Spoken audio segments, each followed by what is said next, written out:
Hello students, today we'll discuss about the pressure change method to calculate the rate constant in case of first order reaction. कई बार क्या होता है कि हमारे पास gaseous reactants और products given होते हैं, तो उसके केस में जो फर्स्ट ऑर्डर रिएक्शन होती है उसमें कैसे आप रेट कांस्टेंट को कैलकुलेट कर सकते हैं, तो वो मेथड हम करेंगे. इसके अलावा कुछ न्यूमेरिकल्स जो हाफ लाइफ टाइम और इंटीग्रेटेड रेट इक्वेशन के ऊपर फर्स्ट ऑर्डर की, जीरो ऑर्डर की जो इंटीग्रेटेड रेट इक्वेशन है और जो हाफ लाइफ टाइम है, जो इससे पिछले वीडियो में मैंने उनकी जो डेरिवेशन आपको कराई थी उसके बेस पे जो न्यूमेरिकल्स हैं और जो न्यूमेरिकल्स हैं इस चैप्टर के, उन न्यूमेरिकल्स को मैं कुछ सॉल्व कराऊंगा आपको. और ये टॉपिक हम करते हैं, पहले स्टार्ट करते हैं प्रेशर चेंज मेथड.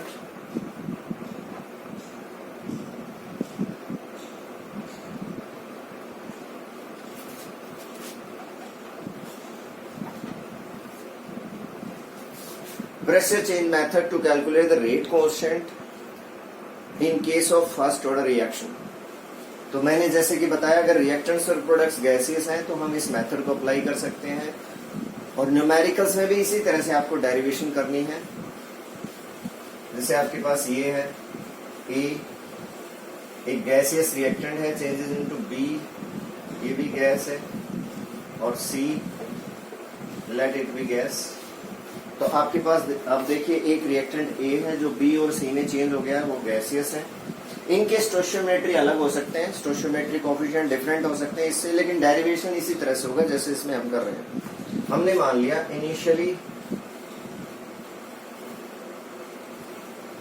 इनिशियली इसका प्रेशर मान लीजिए P is the initial partial pressure of A, P बोलते हैं हम इसको नॉर्मली. तो इन दोनों का प्रेशर कितना होगा बच्चों? इनिशियली 0 होगा, क्योंकि हमारे पास इनिशियली क्या होगा, सिर्फ रिएक्टेंट, प्रोडक्ट तो नहीं होगा. आफ्टर सम टाइम, कुछ टाइम के जब आप रिएक्शन हो जाएगी, means some amount of the reactant changes into product, तो कुछ प्रेशर यहाँ से उधर चेंज हो जाएगा, क्योंकि हमारे पास बी और सी मिल गया, कुछ प्रोडक्ट मिल गए. तो पार्शियल प्रेशर इसका ए का आपके पास ये है शुरुआत में. अब इसमें से कुछ कम हो गया, पी आई में से कुछ माइनस हो गया, मान लीजिए वो एक्स हो गया. तो अगर स्टोइचियोमेट्री कोएफिशिएंट इसका 1 है और इसका भी 1 और इसका भी 1, तो अगर इसमें से एक्स एटमॉस्फेयर रिएक्ट करेगा तो इतना, इसमें कितना मिलेगा, वो भी एक्स एटमॉस्फेयर, तो इसका भी पार्शियल प्रेशर कितना होगा, एक्स एटमॉस्फेयर. लेकिन अगर इसका स्टोइचियोमेट्री कोएफिशिएंट 2 होता, तो यहां से अगर एक्स एटमॉस्फेयर रिएक्ट करता तो यहाँ कितना मिलता, 2x. और अगर ये b/2 होता, मतलब हाफ होता स्टोइचियोमेट्री कोएफिशिएंट, तो क्या मिल जाता है आपके पास, x/2.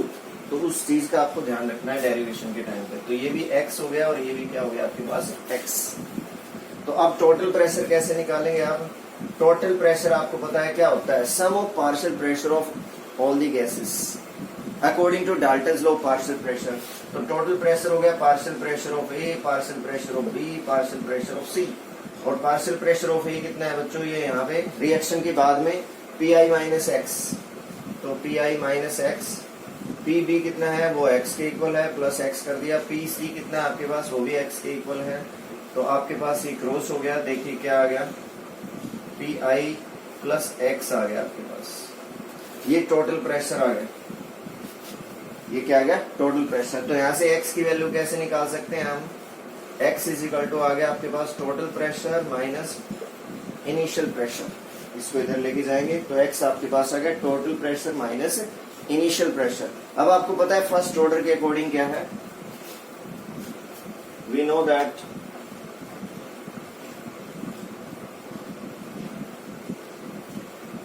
For first order reaction,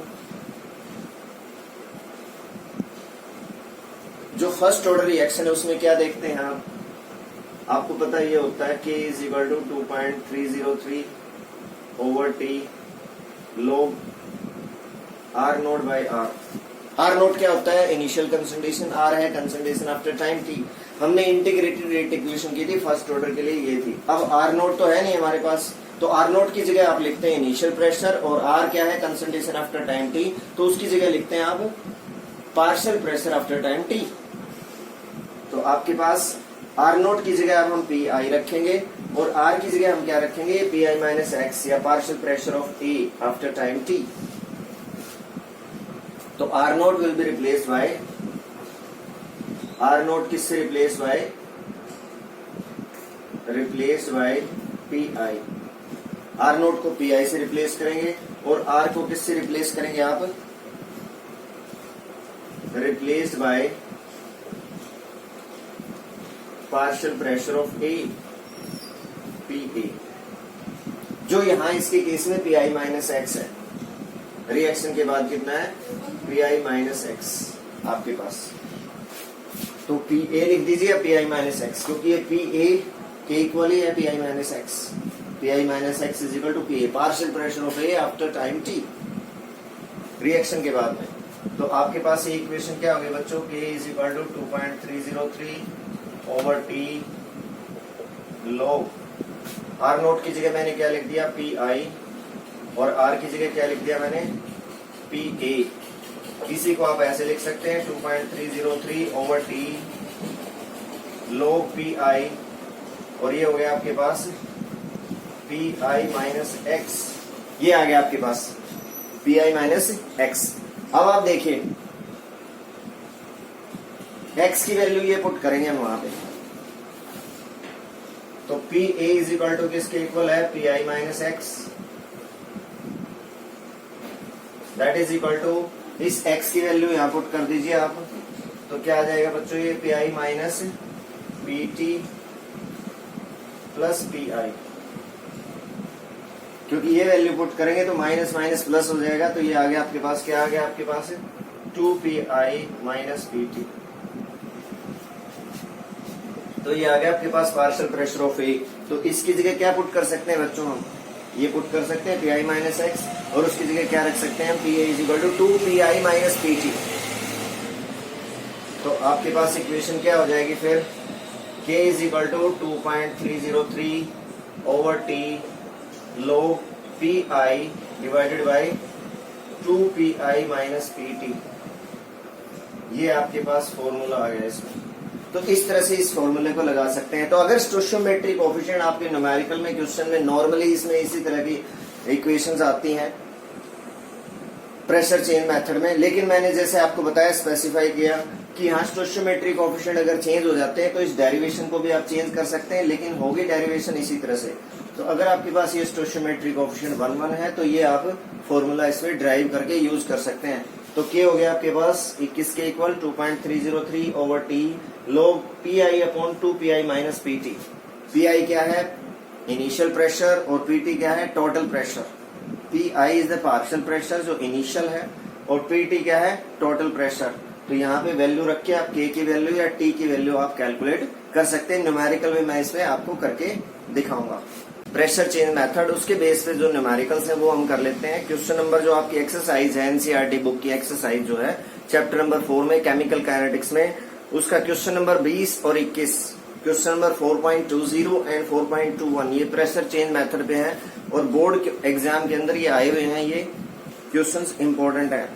तो आप देखिए पहले क्वेश्चन नंबर 20 कर लेते हैं हम। क्वेश्चन नंबर 20 क्या है, for decomposition of azo isopropane to hexane and nitrogen at 543 kelvin the following data is obtained. तो ये डेटा बनाया हुआ देखिए आपके पास क्वेश्चन नंबर 4.20 में एक ये टेबल बनी हुई है इस तरह से, और टेबल में दिया हुआ टाइम दिया हुआ है सेकंड्स में, और आपको दिया हुआ है प्रेशर दिया हुआ है mm ऑफ Hg में, और साथ में क्या दिया हुआ है बच्चों, ये टाइम दिया हुआ है 0, 360, 720, और ये 35, और ये 54, और ये दिया हुआ है 63 m ऑफ Hg। और आपको निकालना rate constant, you have to calculate the rate constant. आपको k की वैल्यू निकालनी है, फर्स्ट ऑर्डर रिएक्शन है, इसमें रेट कांस्टेंट k की वैल्यू आपको निकालनी है। तो ऐसा कोई भी आपके पास, अब देखो इसको देखते ही, डाटा को देखते ही आपको पता लग गया टाइम 0 है, तो 0 टाइम पे ये प्रेशर है, तो 0 टाइम पे जो प्रेशर होगा वही पार्शियल प्रेशर होगा इनिशियल, तो पी आई हो गया वो आपके पास। अब जब टाइम आप 360 लोगे तो पी टोटल हो जाएगा 54। जब टाइम आप 720 लोगे, 720 है 720, तो टोटल प्रेशर हो जाएगा 63 mm ऑफ Hg। mm का मतलब millimetre, height of mercury column in barometer. तो ऐसे केस में हम क्या करेंगे, आंसर कैसे करेंगे, इसका सॉल्यूशन कैसे करेंगे क्वेश्चन का। पी आई आपके पास हो गया, डेटा से आपने लिख लिया P I is equal to 35 mm of Hg, आपके पास हो गया पी आई। तो दो केसेस बनेंगे, केस वन में आपके पास क्या हो गया, केस वन में पी टोटल आपके पास कितना है 54, कब, जब टाइम आपके पास कितना है 360 सेकंड्स। तो पहले केस में K1 की वैल्यू आप निकाल लेंगे, K is equal to, formula कौन सा लगाएंगे, वही प्रेशर चेंज मेथड वाला फॉर्मूला ये लगा देंगे जो प्रेशर चेंज मेथड का हमने सीखा अभी, 2.303 ओवर टी लोग, इसको T1 मान लीजिए आप, ये T1 आपके पास, लोग P I upon 2 P I minus P T. अब देख लीजिए फॉर्मूला आपके सामने है, तो K1 आपके पास क्या आ जाएगा बच्चों 2.303, ये 360 हो गया आपके पास, लोग ये 35 हो गया, ये 35 है, और टोटल प्रेशर आपके पास कितना है 54 mm of Hg। Height of the mercury column in millimetre 54 mm millimetre, तो 2 pi कितना हो जाएगा 70, 35 को 2 से मल्टीप्लाई करोगे 70, 70 में से टोटल प्रेशर 54 माइनस करोगे तो कितना आ गया आपके पास 16, तो ये आ गया आपके पास। तो इससे आपके पास किसकी वैल्यू आ जाएगी, आप कैलकुलेशन करोगे तो K1 की वैल्यू आ जाएगी, रेट कांस्टेंट फर्स्ट। इसी तरह से आप केस नंबर 2 बनाएंगे, इसमें कैलकुलेशन आपको करनी पड़ेगी। इसमें केस नंबर 2 में आपके पास टोटल प्रेशर अब कितना हो जाएगा, ऐसे ही करना है आपको। केस नंबर 2 में क्या करना है आपको 63 mm of Hg, total pressure हो गया आपके पास, टाइम कितना हो गया जिसको T2 मान लिया हमने 720 सेकेंड्स आपके पास टाइम हो गया। एक बार फिर से आप फॉर्मूला लगा देंगे, K2 हो जाएगा आपके पास 2.303 T2 log PI divided by 2 PI minus PT, ये आपके पास। तो T2 आपके पास अब कितना है 2.303, T2 आपके पास है 720 log PI आपके पास कितना है, फिर एक बार फिर से 35 है, 2 PI फिर उतना ही हो जाएगा 70।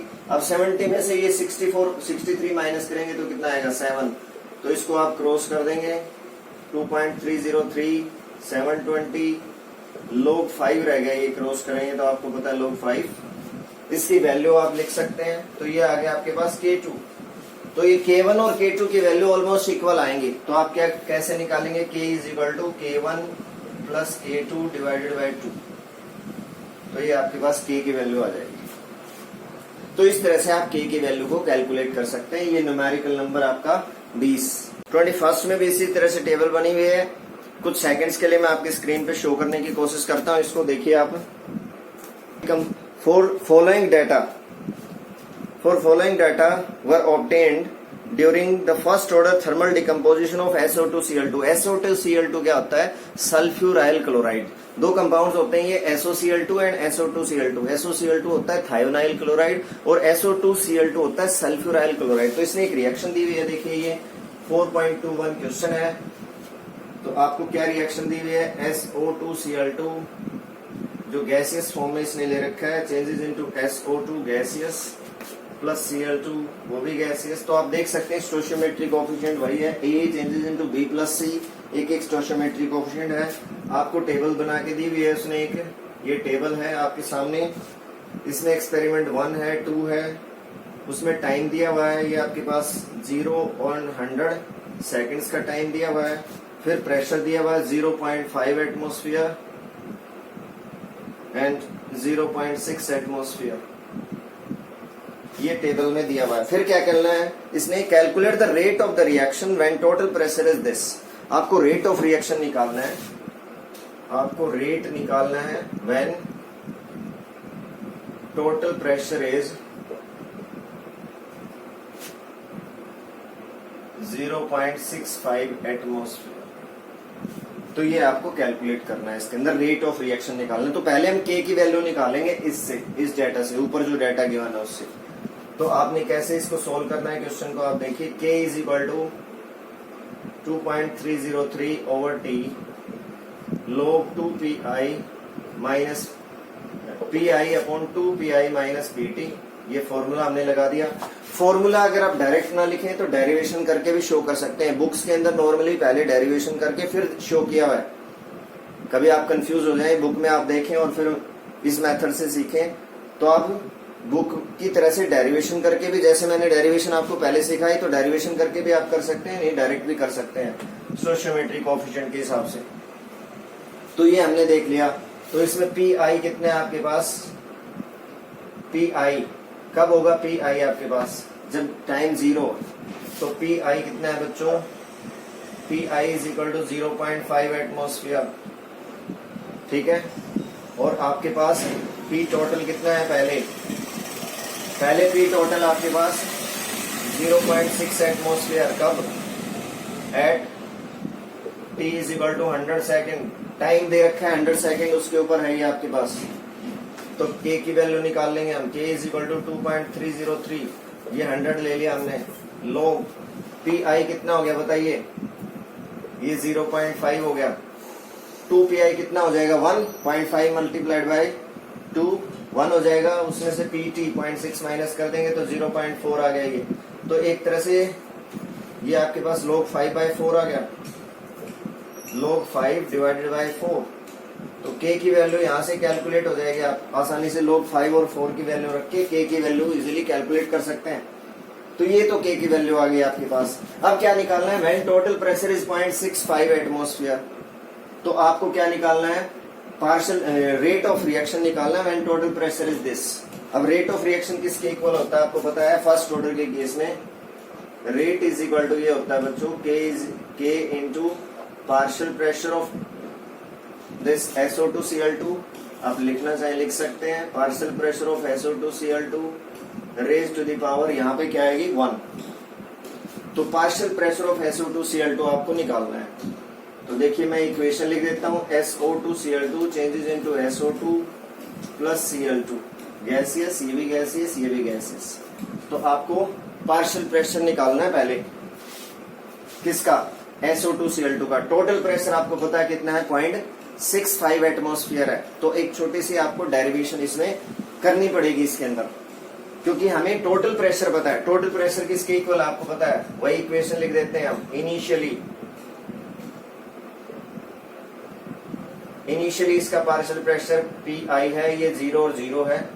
आफ्टर रिएक्शन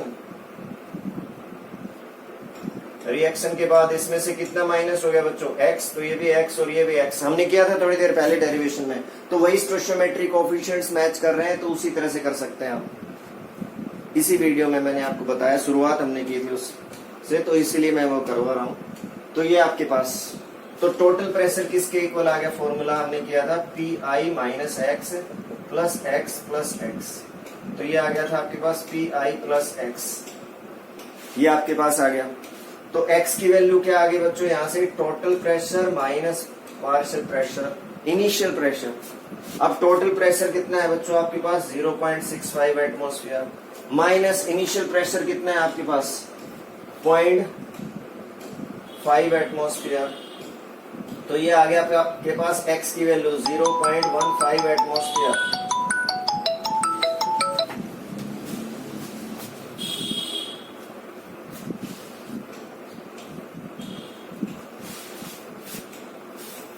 तो 0.65 एटमोस्फियर आपके पास टोटल प्रेशर है। इनिशियल प्रेशर कितना है? 0.5 एटमोस्फियर।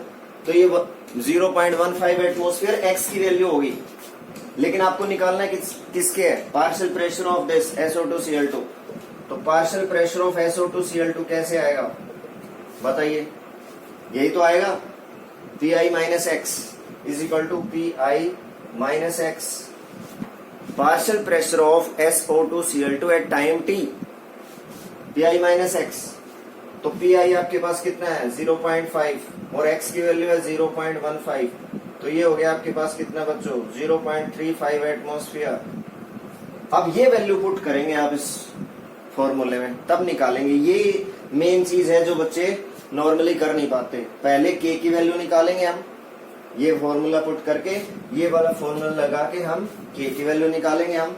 पी आई की जगह हमने 0.5 एटमोस्फियर रख दिया और 2 पी आई हो गया 1, पी टी आपके पास है 0.6, 100 सेकंड पे 100 सेकंड रख दिया, k की वैल्यू निकाल ली। अब हमें चाहिए इस फॉर्मूले में partial pressure of SO2Cl2 at time t, तो उसके लिए हम इस रिएक्शन को देख रहे हैं। इनिशियल प्रेशर तो ये 0 और 0 इनिशियली आपके पास, आफ्टर टाइम t जब रिएक्शन होगी तो इसमें से x एटमॉस्फेयर रिएक्ट करेगा, ये भी x ये भी x। तो अब क्या आपके पास टोटल प्रेशर के लिए ये फॉर्मूला आ जाता है, हमने डेरिवेशन पहले भी की थी। तो x की वैल्यू क्या आ गई, total pressure minus initial pressure, ये इनिशियल प्रेशर है, total pressure minus initial pressure, total pressure है 0.6, इनिशियल प्रेशर है आपके पास 0.5, तो ये आ गया पास x की वैल्यू। इस x की वैल्यू को इनिशियल प्रेशर में से माइनस करेंगे तब आपके पास पार्शियल प्रेशर आएगा SO2Cl2 का। तो आपके पास SO2Cl2 का पार्शियल प्रेशर आ गया। अब वैल्यू पुट कर दीजिए, तो रेट कितना आ गया बच्चों, अब रेट इज इक्वल टू के की वैल्यू यहां से पुट कर देंगे आप, यहां से के की value into 0.35 raise to the power 1, तो ये के की वैल्यू पुट करेंगे आप और रेट आ जाएगा आपके पास। और रेट की यूनिट क्या होती है, मोल्स पर लीटर पर सेकंड, लेकिन मोल्स पर लीटर तो है नहीं, एटमॉस्फेयर है, तो यूनिट क्या हो जाएगी, एटमॉस्फेयर सेकंड इनवर्स। तो इस तरह से आपके पास किसकी वैल्यू आ जाएगी, रेट की वैल्यू, के की वैल्यू यहां से रखेंगे आप। तो आई होप ये न्यूमेरिकल आपको क्लियर हो गया होगा। बच्चे यहाँ पे इसमें गलती करते हैं, मिस्टेक करते हैं। नॉर्मली क्या करते हैं बच्चे, इसकी जगह पे ये पुट कर देते हैं, जो कि गलत होगा। तो आपको पार्शियल प्रेशर ऑफ SO2Cl2 इसमें रखना है, ये ध्यान रखना है आपको। Type of A first order reaction from the rate constant, rate constant से फर्स्ट ऑर्डर रिएक्शन की केस में हाफ लाइफ टाइम निकालनी है। तो जिसको भी फॉर्मूला आता है वो इजीली इसको कर सकता है। तो 3 पार्ट इसके दिए हुए हैं, एक पार्ट मैं करवा रहा हूं इसका। फर्स्ट पार्ट देखिए, आपको पता है फर्स्ट ऑर्डर के केस में हाफ लाइफ टाइम और के का रिलेशन होता है T half is equal to 0.693 over K. अब इसने के दे रखा है तो हाफ लाइफ टाइम निकाल सकते हैं, हाफ लाइफ टाइम दिया तो के निकाल सकते हैं। अब इसमें आपको के की वैल्यू दे रखी है 0.693 डिवाइडेड बाय के की वैल्यू जो है आपके पास वो पुट कर दीजिए, तो ये सेकंड में आंसर आ गया। तो आपके पास इसने के की वैल्यू पहले में कितनी दी है, 200 सेकंड इनवर्स, दूसरे में 2 मिनट इनवर्स और तीसरे में 4 ईयर इनवर्स। तो इजीली आप कैलकुलेट इसको कर सकते हैं। इससे आगे कैलकुलेशन आपको करनी है तो आपका आंसर कंप्लीट माना जाएगा इसमें। क्वेश्चन नंबर 14 देखिए आप, इस तरह के क्वेश्चन आते भी हैं। For the radio active decay of carbon 14 is 5730 year. तो जो वैल्यू गिवन है वो लिख लेते हैं साथ साथ। इसने कहा कि T half for carbon 14 is equal to 5730 years. तो आपको भी इसी तरह से करना होता है, पहले वैल्यूज लिखते हैं। Half life time for the carbon 14 decay is 5730 years. An archaeological artefact containing wood. इसने कहा कि एक आर्कियोलॉजिकल कोई आर्टिकल है, उसमें वुड है, वुड का बना हुआ है। Had only 80% of the carbon 14 found in the living tree. जितना लिविंग ट्री में कार्बन 14 होता है उसका सिर्फ 80% ही उसमें बचा हुआ है। इट मीन्स आपको R नोट दे दिया इसने। R नोट अगर आप 100 मानोगे तो R की वैल्यू कितनी हो जाएगी, 80। अगर R नोट को आपने 1 मान लिया तो R की वैल्यू हो जाएगी 0.8। तो आप 1 मान के कर लो चाहे 100 मान के कर लो आप, क्योंकि 80% बचा हुआ है। किसने कहा है 80 had only 80% of the carbon 14। Living tree का 80% रह गया। इट मीन्स जितना कार्बन 14 लिविंग ट्री में था उसका 80% बच गया, तो बाकी डिकम्पोज हो गया रेडियो एक्टिव डिसइंटीग्रेशन में। इट मीन्स शुरू में आपके पास 100 था तो अब 80 रह गया है। तो R नोट अगर 100 मानोगे तो R हो जाएगा 80, अगर इसको 1 मानोगे तो 0.8 हो जाएगा। तो ये इंपॉर्टेंट चीज है इसके अंदर। तो आपको निकालना क्या है, एस्टिमेट द एज। आपको इस आर्टिफैक्ट की एज निकालनी, मींस टी निकालना, आपको टाइम निकालना है।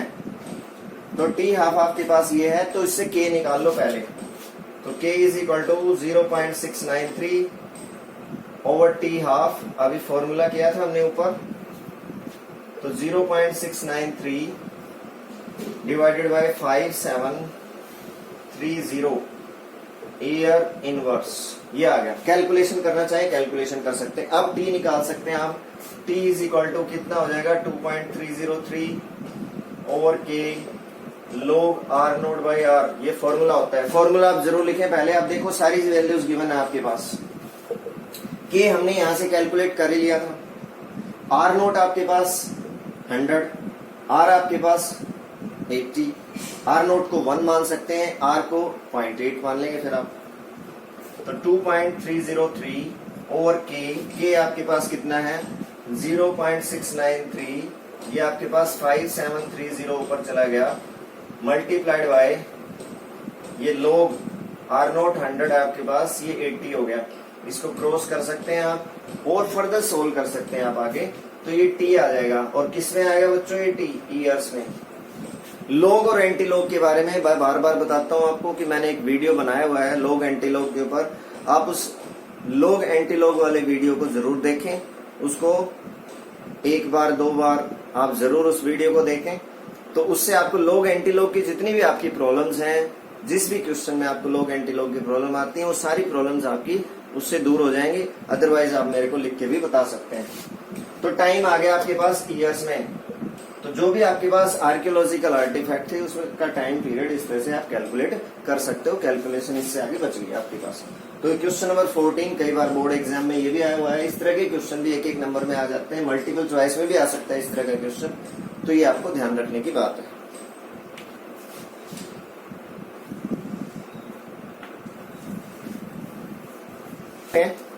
क्वेश्चन नंबर 18 क्या है, first order reaction, for the first order reaction show that the time required for 99% completion is twice that is required for 90% completion। और ऐसा क्वेश्चन, ये तो एक कंसेप्ट है, ऐसा क्वेश्चन आपको 50-75% को भी रिलेट कर सकते हैं, 25% 50% को रिलेट कर सकते हैं, यहाँ पे 99% को रिलेट कर रखा है। मीनिंग क्या है, मान लीजिए 90% कंप्लीट होने में लगे 2 मिनट किसी रिएक्शन को, तो 99% कंप्लीट होने में लगेंगे 4 मिनट, इट मीन्स उससे डबल टाइम। तो ये प्रूव करना है आपको फर्स्ट ऑर्डर रिएक्शन के केस में, तो आपको ये प्रूव करना है कि जितना टाइम 90% कंप्लीट होने में लगता है, 99% कंप्लीट होने में भी उतना ही टाइम लगता है आपको, उससे डबल टाइम लगता है, मतलब ऐड हो जाएगा। तो हमने मान लिया वी नो दैट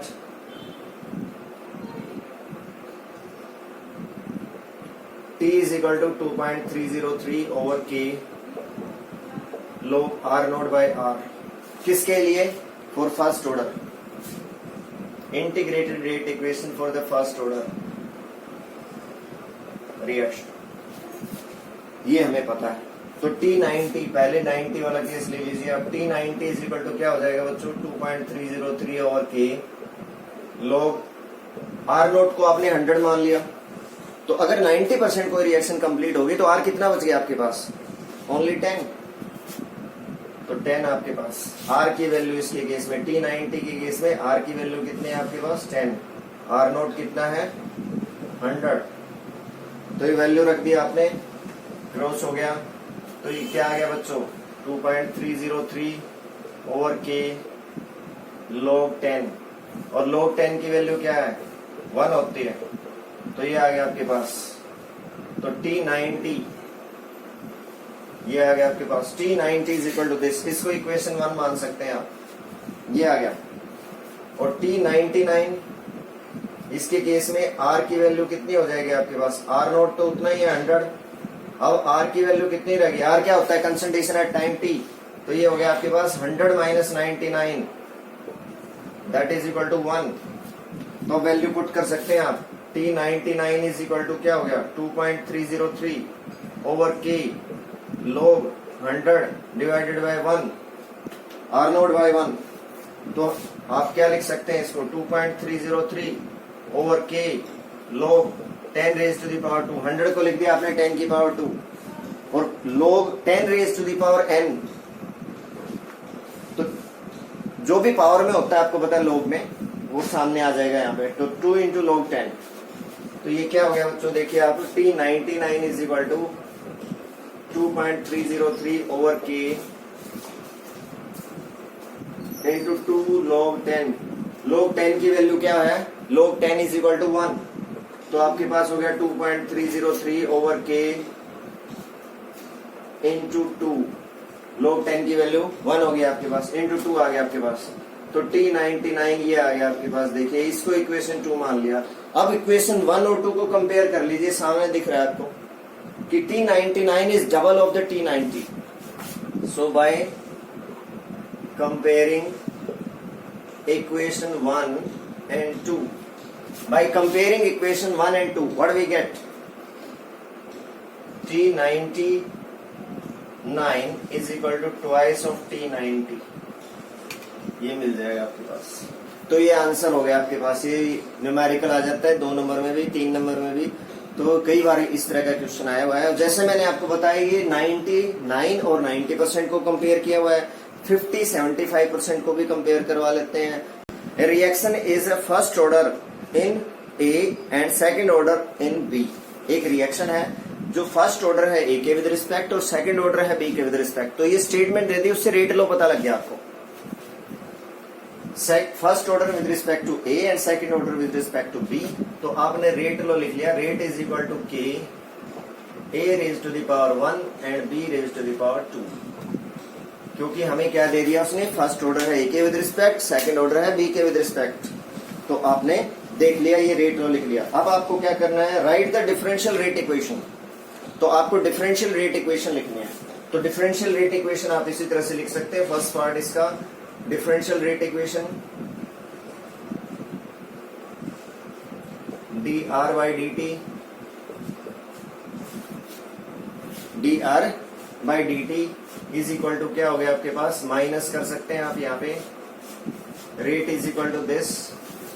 रेट आपको पता है, इसी तरह से लिखते हैं। Rate is equal to K A raise to the power 1 and B raise to the power 2। ये फर्स्ट पार्ट का आंसर आपका हो गया। सेकंड पार्ट आपके पास, सेकंड पार्ट देखिए आप इसमें कैसे करेंगे आप। How is the rate affected on increasing the concentration of B 3 times. अब सेकंड पार्ट को देखिए ध्यान से आप। इसने कहा है कि how is the rate affected on increasing the concentration of B 3 times. अब बी की कंसंट्रेशन को 3 टाइम्स कर दिया, बी बिकम्स 3 टाइम्स। तो रेट पे क्या इफेक्ट आएगा ये बताया उसने, पूछा है उसने। तो अगर इसको हम 3 टाइम्स कर दें तो रेट इज इक्वल टू क्या हो जाएगा बच्चों, देखो पहले रेट ये है तो के ए आपके पास, इसको 3 टाइम कर दो आप, करके देखो। तो ये आपके पास क्या हो गया, के ए बी का स्क्वायर, 3 का स्क्वायर क्या हो जाएगा 9। तो यहाँ पे क्या आ गया बच्चों, 9 आ गया ये आपके पास। तो आप देखो इसके कंपैरिजन में ये वाला रेट कितना हो गया। अगर इसको इक्वेशन 1 मानो आप और ये इक्वेशन 2, तो उसके कंपैरिजन में कितने टाइम्स हो गया ये। सो कंपेयरिंग 1 and 2, तो ये कितना आ जाएगा आपके पास, 9 टाइम्स। देखने से ही पता लग रहा है। फिर थर्ड आपके पास क्वेश्चन, इसमें थर्ड पार्ट है इसका, वो क्या दिया हुआ है इसमें देखिए आप। How is the rate affected. Third part क्या दिया हुआ है, how is the rate affected when concentration of both A and B are doubled.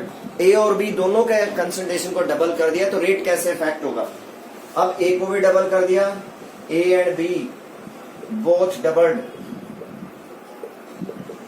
दोनों डबल कर दिए। तो ए को डबल कर दिया आपने तो rate is equal to K, ए को डबल कर दिया तो ये आ गया आपके पास 2a, बी को डबल कर दिया तो 2b और उसका स्क्वायर। अब देखो आप, ये हो गया 2, ये 2 का स्क्वायर करोगे तो क्या हो गया आपके पास 4। तो 4 इंटू 2 कितना हो जाएगा 8। तो 8 इंटू के ए बी का स्क्वायर, इसको इक्वेशन 3 मान लिया। अब फर्स्ट और थर्ड को कंपेयर कर लो तो ये कितना आ जाएगा आपके पास 8 टाइम्स। तो इसमें हो गया 8 टाइम्स, इसमें हो गया 9 टाइम्स।